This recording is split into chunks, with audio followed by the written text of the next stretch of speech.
So, Bismillah ar-Rahman ar-Rahim, in the name of Allah, the most beneficent, the most merciful.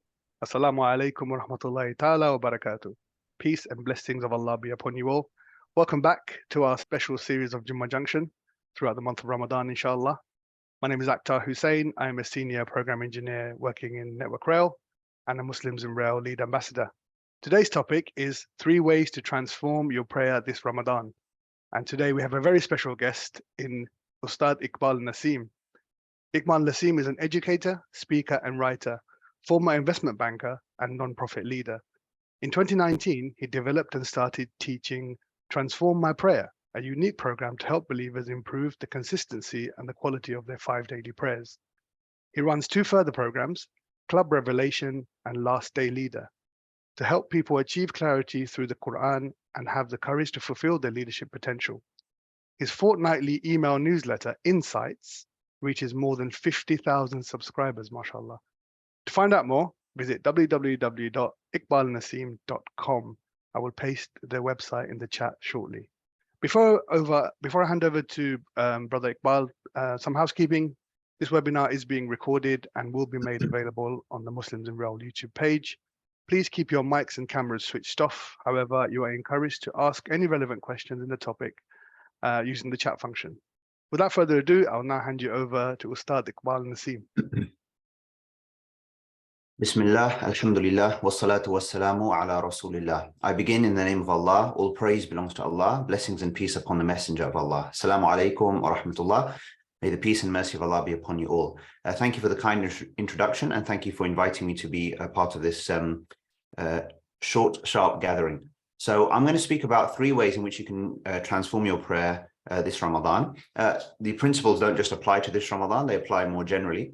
And I'm going to focus in 3 areas. So normally when I think about the topic of salah and I try to break down the things that people need to think about and can do in relation to improving their prayer, there are kind of 3 areas which I focus on. One is to do with consistency. So how can we just be more consistent in our prayers? For some of us, that might not be a challenge. For others, it might be a challenge in terms of just praying all of our prayers on time. So that's the first thing. Then there's the issue of focus, right? The fact that when we're in our prayer, we're often distracted. And different thoughts come into play. We find ourselves sort of wandering, basically our mind wandering elsewhere. And thirdly, there's the issue of fulfillment, meaning that is it a truly meaningful and fulfilling experience when we're actually in our prayers, and what are the things that can help us sort of improve in that regard. So I'm just going to touch on like one point under each of these 3 areas. All right, so one tip or one idea that can really help with consistency, one tip or an idea that can really help with focus and improving focus in prayer, and one which can really help in terms of fulfillment and getting a lot more out of the prayer. And each of the 3 is just super practical things that, I'm probably, the vast majority of us here, there'll be at least one point which you'll think, actually, you know what, I'm not doing that. And I maybe need to think about doing that, because that will probably help me with what is, of course, the most important action in our life. And I think it's just important to say that before we get into it, which is that, it's easy sometimes to forget the importance of prayer, right? The importance of salah. It's so critical. It's such a foundation, a cornerstone really of our relationship with our Lord, our sort of well-being in this life, our prospects for the next life. It's just so central to really everything that matters for us. And so it's really important to get it right. And the reason why I have focused in on this area and started the Transform My Prayer program is that I just felt that for a topic which is so critical, so crucial for our individual and collective success, it doesn't get enough attention as far as really when we're really considering like the factors in relation to quality, right? And really making this the best thing really that we do in our lives.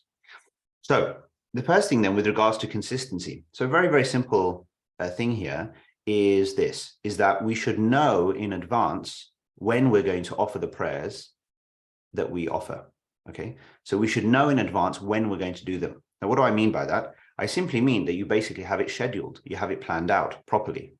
Now, what's tempting, so what's the opposite of that? The opposite of that is that you just loosely have an idea in your mind about when you're going to pray, within a certain prayer time, or you don't even have a specific plan for it. You just sort of, when the moment comes, when the time comes, then you sort of, decide in the moment, basically. So a good example, especially nowadays, is like, with the Dhuhr and Asr prayers, because the days are longer now. And so say Dhuhr prayer begins, around say 1:15 for argument's sake, right? And maybe time finishes around, I don't know, 4:30, 4:45, something like this, okay? And then similarly you have, so that's like a 3-hour window, right? And that window will be increasing and increasing as we get into the summer. And similarly, between Asr and Maghrib, there's also a pretty decent window as well, because sunset obviously goes way past 9 o'clock eventually. And so it's very easy and tempting to sort of think, well, in advance, well, I've got a lot of time for Dhuhr, and then, whenever it kind of works out, or whenever it's convenient, fine, I'll just pray then, whenever it happens. And so we kind of just wait. And then we sort of decide in the moment. And oftentimes what we can find is that actually we just sort of just gradually start to push our prayers towards the end of their respective windows. Yes, we need to get it done, but we kind of, we know we've got time. And then we just sort of, sometimes it can be quite regularly the case where it's just kind of pushing towards the end of the window. Now, that's something that we want to avoid, because what that communicates to our Lord is the fact that, yes, okay, this is important, but it's kind of, the sort of least important thing almost within, at this point in time. And, it's almost emphasizing this idea about the fact that we're only doing it out of an obligation, right? And that's why, yes, we do it, but it kind of slips and slips and slips. So far better is to decide in advance that if here's a window of prayer, basically, you just to decide in advance, look, here's when I'm going to do it, right? So if you know that Dhuhr is between 1:15 and 4:30, for argument's sake, right, the window of opportunity or the time to pray, then just decide in advance that you're going to do it at 1:30 or 1:45 or 2 or whatever. And even better, schedule it, like literally put it in your calendar, put it in your diary. Now, scheduling your prayer times, a little bit of effort, but it's really, really worthwhile. I think it's something that it's something that I think probably not most people do, but it's really, really worth trying to do, because it frames and it helps us to frame the occasion of prayer as a meeting, right, with our Lord. And we're all used to operating and functioning by meetings, right? Like if this particular half-an-hour slot wasn't in my diary, in my calendar, like it wouldn't have happened at this particular time. Like I live by the diary. I'm sure you all do live by your sort of, your calendar application, and things are scheduled in, and, you're planning.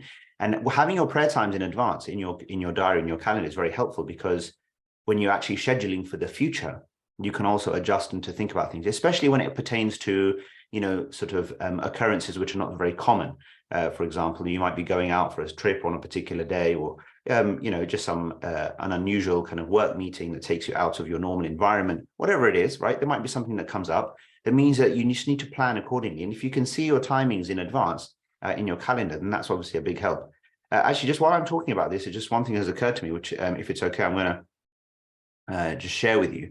I actually put together something which will allow you to post your sort of basically put the start times of the prayers as well as sunrise into your calendar. So this is for London only. I'm assuming everyone here is in London, but London or surrounding areas. Anyway, this calendar is for London and surrounding areas. So if you see in the chat, there's a link, and you can actually just basically subscribe to a calendar. You can basically then add the prayer times into your kind of calendar, and then it's like super helpful, right? I mean, I find it really helpful. And so that's something which just really practically you can do, okay? If there's some Northerners here, then, well, what I am looking for, interestingly, is I will be looking for people to volunteer to just give 1 to 2 hours a month, basically, after Ramadan, 1 to 2 hours a month for a year, to actually help get this set up for different regions. And once it's done for a year, then it simply can be copied through for subsequent years. But it's a bit of a manual task, the way I've done it here anyway. I'm sure there's more technologically better ways of doing it. Anyway, this is for the Londoners. If you want to get in touch with me to volunteer for anything, then I'll stick my details in here, and then yeah, take it from there. So cool. All right, so that's that point. Okay, so the point number 1 is very simple. Know in advance when you're going to do your prayers. All right. So like at the very minimum, let's say, before you sleep, you look to the next day and you say, okay, right, here's what's happening. here's when I'm going to do Fajr, Dhuhr, Asr, Maghrib, and Isha. So as much as possible, you just literally say, like, these are the times. And ideally, if you put those times into your diary, it's better. And then respect that time. Even if you could do it later, then you respect that time. And even if you decide in advance, I'm going to do it slightly later within the window, that's also fine, right? Because if but it's not a problem to do the prayer necessarily later within a window, but as long as that's a conscious decision in advance, as opposed to a kind of lazy delay in the moment. Do you see? So that's just a really important point. Okay, so that's number one, to do with consistency. Okay, the next point now is to do with focus. All right, and we're trying to address the issue of like getting distracted in our prayers. Now, here's one thing which, as a practice, I think is very, very helpful. It's often, cited as the most popular kind of tip or piece of advice that I'd give in the context of improving your prayer. And I call it the golden minute. So what this refers to is that once you have completed your wudu and you are now ready and you're standing in the place of prayer and you're about to begin, the idea simply is just not to rush in, but just to pause for a minute in silent contemplation before you actually raise your hands and start the prayer. Okay. Now, that sounds like a very simple thing, but many of us, you realize actually sometimes how sort of agitated or almost hasty you actually are. Because a lot of us, it's not easy for us just to stand and just to breathe and be easy and motionless still for a minute, right? That minute for many of us feels like a long time. In fact, they have these, you have this simple test you do called like a 1 minute perception test. So basically you get everyone to close their eyes and you start the stopwatch, and then you tell people, look, raise your hand when you think a minute has passed. And I've done this exercise with people, and sometimes people raise their hand literally after 15, 20 seconds, because almost like this sort of a state of agitation, that they think the time has passed. But it's a very short time, right? So if you just add this minute prior to each of your 5 obligatory prayers, you're talking about an extra 5 minutes a day, which we all have. And so the idea simply is to really just focus on what you're about to do. Like, the way I like to think about it is that you're bracing yourself just before you open the door to have this formal sort of intimate meeting and interaction with your Lord, right? And it's about, you're just about to open the door. Now, before you open the door, it's like, if you push like almost the palace doors open, right? You're about to meet the king or whatever, like that kind of idea. Like, before you do that, if it's a grand occasion, right? And if you're sort of awestruck by the moment, then you're not just going to sort of walk in willy-nilly, like you just sort of walk into your own house or just, go from here to there. Like, it's something significant, right? So you're just taking that time to focus on what you're about to do, who you're about to address, the Lord of the heavens and earth, right? The Almighty, the generous, the wise, the one who is supreme in his majesty and honor and dignity, right? And you're about to now literally address this being, right? The creator of all things, your maker, the one to whom you belong, to whom you're about to return. So that's not a small thing. So taking your time beforehand just to really zone into that reality of what's about to happen is really, really important.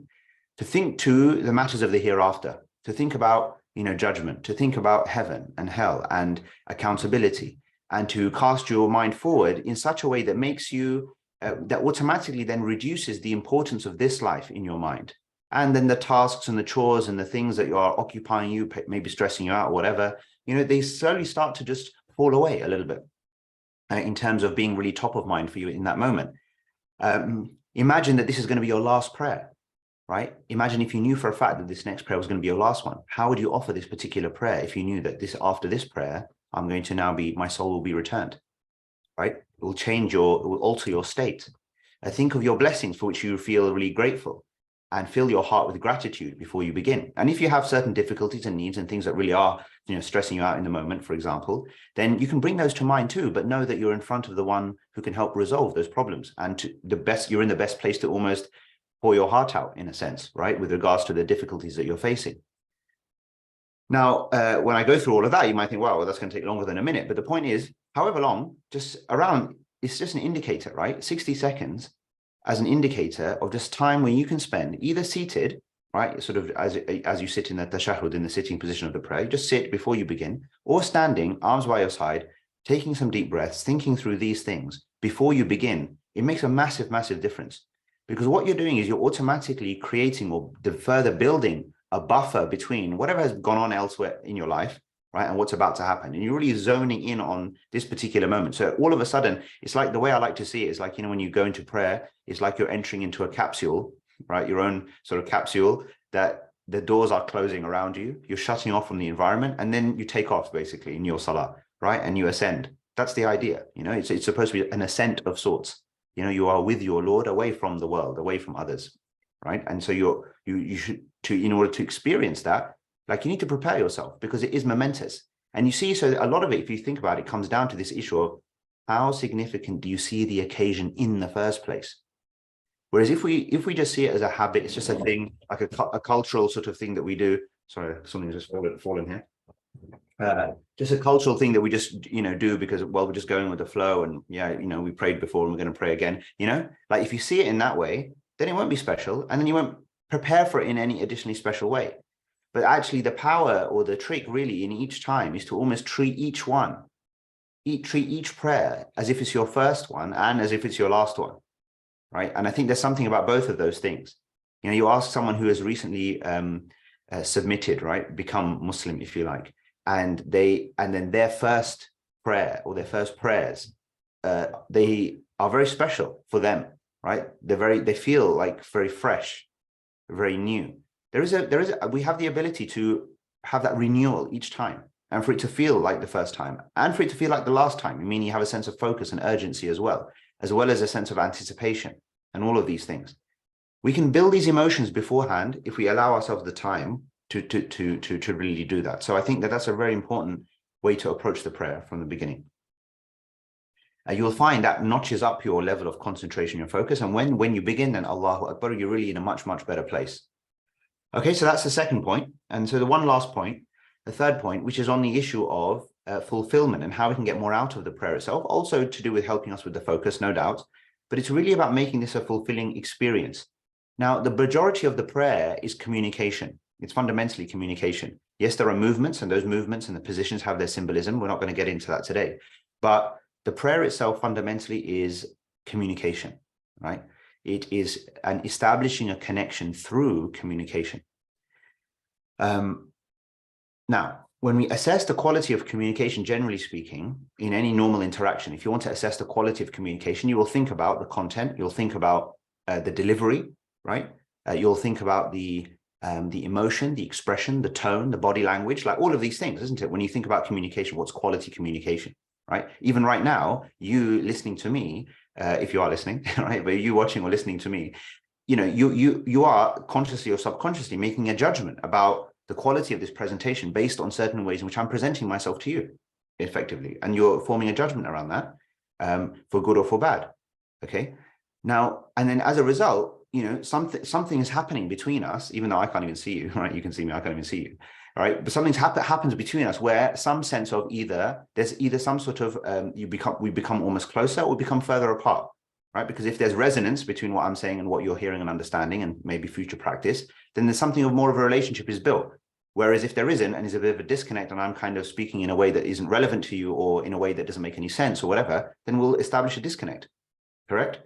Now, that basic principle, okay, about communication and interaction is precisely the principle that you need to think about when it comes to your prayer.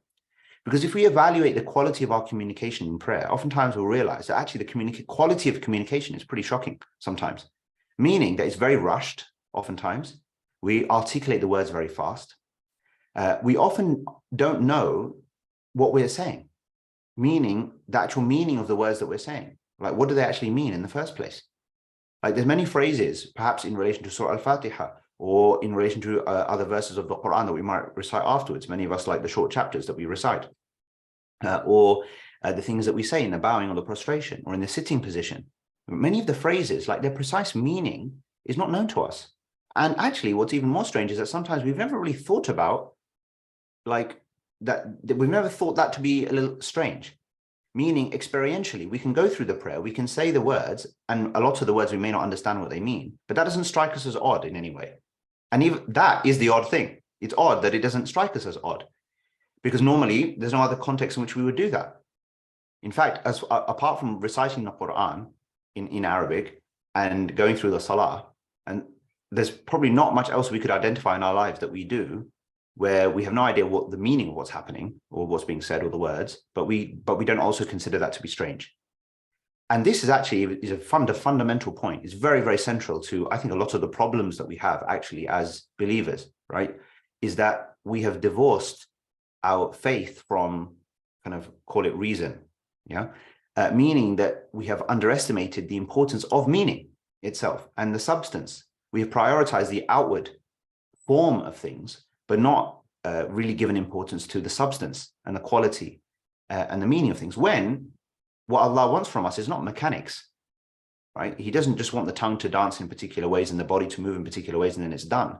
He wants meaningful expression. He wants that connection from us. He wants us to show our devotion, right? Islam, submission, is also devotion, commitment, and salah is a way we manifest that. But we don't just manifest it by turning up, right? You don't just manifest your seriousness about you being in, working across the rail network in the various meetings that you might attend. You don't manifest your seriousness simply by turning up to the meeting. You manifest it by the way in which you conduct yourself in the meeting. And so similar here with Allah, like with our Lord, when we express ourselves, it's very important that we understand what we're saying and then that we mean what we're saying. So when I say the phrase, Alhamdulillahi Rabbil Alameen, I know that it means all praise belongs to God, Lord of all that exists. But when I say it as if I'm actually expressing praise and I'm thinking about the Lord of everything in existence, all those millions of light years of existence. And so there's a certain emotion that goes with that. When I'm asking for guidance, it's not just about Ihdina Sirat Mustaqim means guide us on the straight path. It means when I'm actually asking for guidance, I'm actually feel like I'm actually asking for it, right? Like you feel like you're making a request. But oftentimes, if we're true to ourselves, we'll know that when we say that phrase, Ihdina Sirat Mustaqim, like we don't actually feel like we're asking for anything. We're just sort of saying the words. This is a major problem. And the thing I'll leave you with here is a thing that we all need to do. I would imagine most, if not all of us, need to do to really help, is to basically learn to is to practice outside of the prayer. So for most things in life, if you want to get good at something and there's a main event, right, you practice outside of the main event before you actually come to the main event. You're preparing for an interview, you're preparing for a speech, you're preparing for an exam of some sort, whatever, right? You practice outside. You even take different components. In sports, for example, right? There's a match. You'll train for the match or whatever it is. You take the different components, you train and you improve on those different things so that when it comes to the real event, you're actually able to do it better.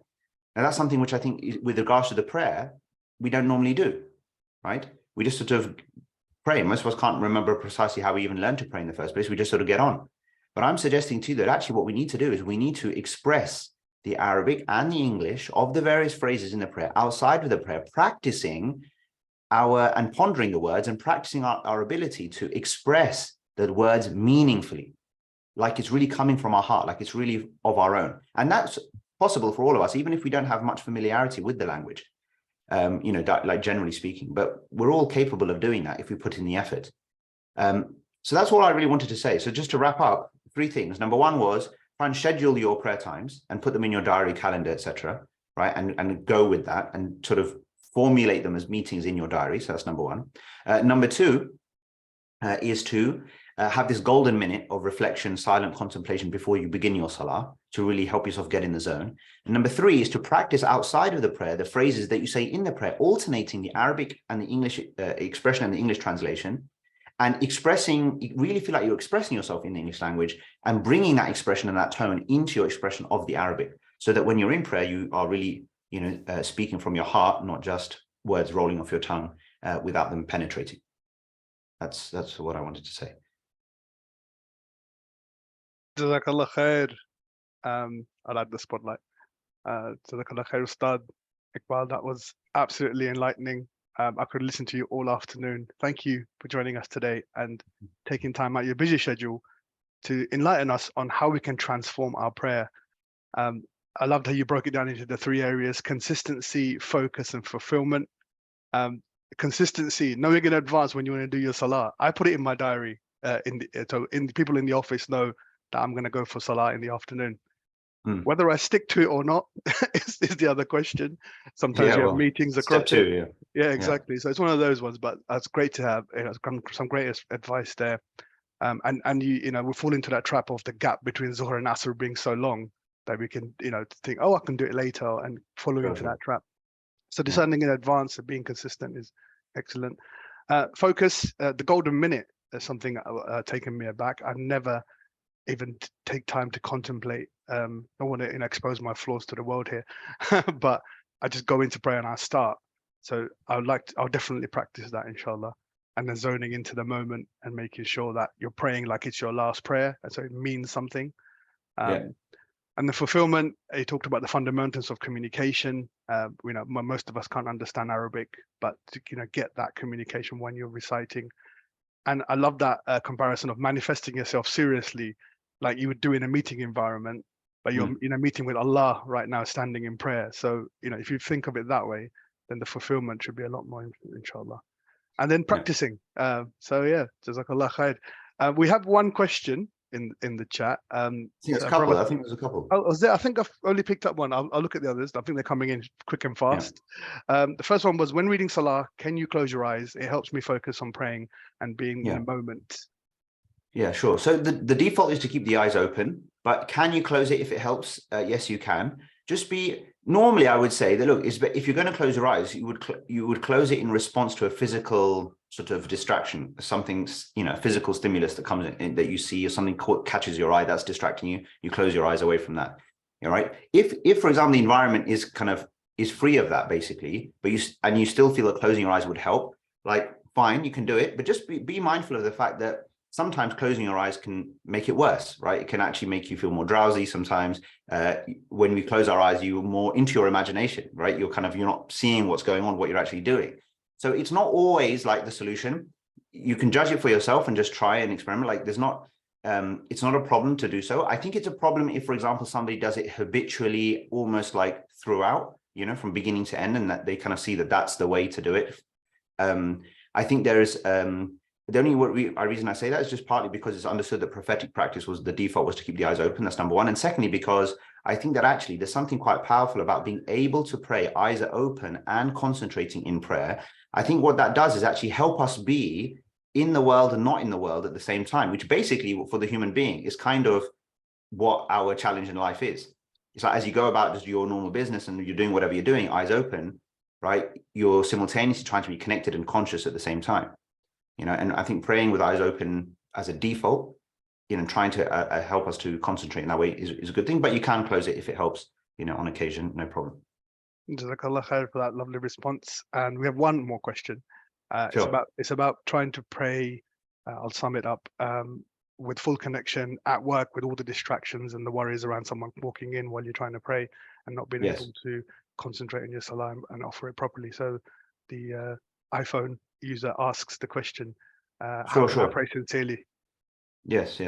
Yeah, look, I mean, when we're in different contexts where we fear, like, if the question is basically about when we're under the public gaze, right, basically, and then, praying in that scenario is we find a bit more difficult, challenging. It's understandable and natural that would be the case for most of us, right, especially if we're not used to it. But I think it's a question of just getting used to it, really. We will just get used to it.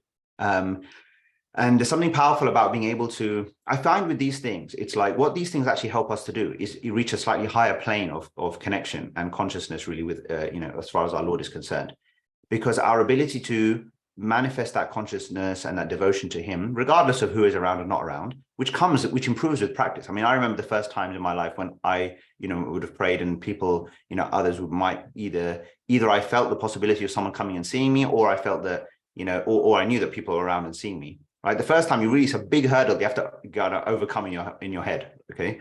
But the second time it's less and less and less until it doesn't really make a difference anymore. I can pray here, there, wherever, and someone's looking, not looking, passing, not passing, really is neither here nor there, So I think it's just a question of practice. I think some of the stuff we spoke about will actually help, because basically you just almost, the idea is to just forget about what's going on around you, right? Let Allah take care of all of that. You just get on and focus in what you want to focus on and what you're trying to do.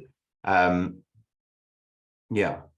in terms of time constraint, the other thing, similarly with a time constraint, oftentimes our sense of time in prayer is quite different to outside of prayer. Meaning when we're in the salah, we think time is flying by when actually it's not really, and so most of us will find it quite hard on average to go past 2 minutes a unit.